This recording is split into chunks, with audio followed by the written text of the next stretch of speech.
a inflação segue apontando tendência de queda. Nossas bolachas, nossos doces estão ficando mais baratos. Juliana, bom dia. Bom dia. Você já viu esse vídeo da menininha, Ju? Não, como que é? A gente vai colocar no final. Fala sobre a inflação, aí no final a gente coloca a menininha que viralizou. Ah, tá bom. Eu ia falar que a Carla acabou a obra da casa dela e os preços da construção ainda estão em alta. Nossa, vejo. Carlinha, desculpa, viu? Não, mas não tinha jeito, não dá pra esperar mais. Então foi a melhor escolha, né? Ou menos ruim, no caso. Ficou linda a sua casa. Eu acompanhei tudo pelas redes sociais. O máximo. Os boletos estão Quem tudo aí. mais tá curtindo é o Bronx, né? Ele não paga os boletos, né? Ele não vai ter que pagar esse financiamento aí que eu fiz, mas tudo bem. Meus boletos, minhas bolachas. Os boletos. E aí, Ju, tendência é essa mesmo?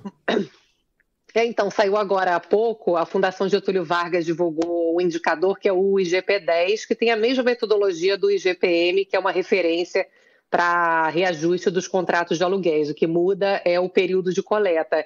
E esse indicador mostrou deflação no período agora do início de agosto. Então, a gente realmente continua acompanhando a redução de preços. Quando a gente olha por dentro aqui desse indicador de inflação, ele é composto tanto pela coleta de preços no atacado quanto ao consumidor. E também tem uma parte da construção civil especificamente.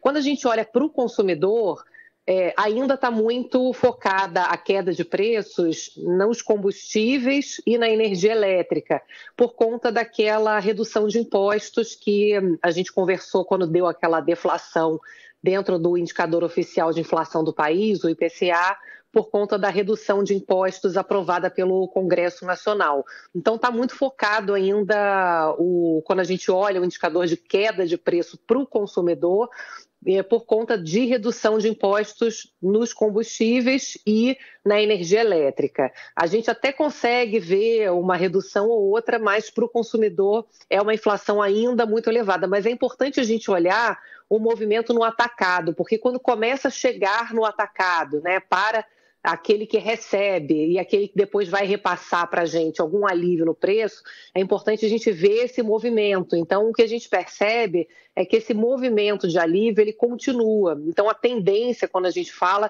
continua sendo de alívio.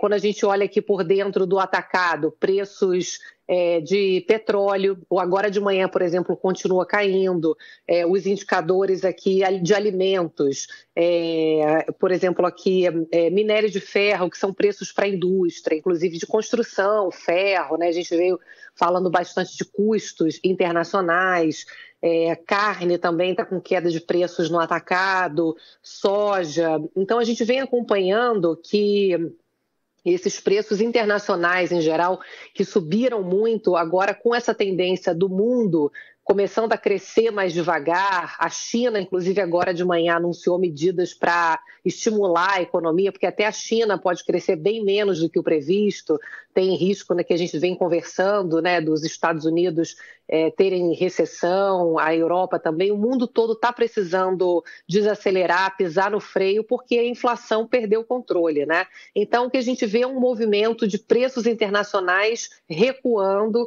e aqui no Brasil a gente começa a perceber nas coletas de preços esse movimento de alívio inflacionário. Na construção civil, a gente vê que a inflação ela começa a subir menos, mas preços de materiais continuam subindo um pouco menos, mas estão subindo. Mão de obra ainda está bastante aquecida, que é um reflexo de mercado de trabalho também, que eu venho acompanhando, os indicadores de emprego continuam aquecidos. Então, ou seja, a inflação continua elevada, né, no Brasil. Quando você olha por dentro aqui, olha, leite continua muito caro, né, preço de carne. Então é isso, assim, a inflação é alta, isso é fato, né? A gente não precisa falar, é só a gente ir no supermercado. Mas quando a gente vai olhando por dentro aqui dos dados, a gente tem uma esperança que é acompanhar esse movimento, que é um movimento que caminha para uma tendência de alívio, né? Aquela luz no fim do túnel que não é um trem vindo na nossa direção. Muito bem, e nós temos aqui o áudio exclusivo da Carla Bigato no supermercado. É muito caro, meus doces, tudo tá caro. Eu quero pegar meus doces e tá tudo caro. Minhas bolachas. Não dá, tá tudo pela hora da morte. Meu Deus do céu. Meu Deus do céu. É linda, né? É eu na loja de material de construção. Isso. Pela hora da morte. Ela quer comprar minha cuba. Quero comprar minha cuba, os pregos, tudo. Minhas maravilhoso, pastilhas. não é? Gente, essa menininha é uma graça, né? Foi numa entrevista para uma afiliada do SBT, né? Se não me engano. Tá E viralizou. Lá. A bolacha dela ficou um pouquinho menos cara. Bolacha. Ô, Ju, você tá Mas com... é paulista, né? Porque se fosse eu ia falar, meus biscoitos. Ah, né? bem observado, verdade, não, você né? viu só, a menininha sabe, Sabe o nome das coisas. Isso. Beijo, Ju, até amanhã.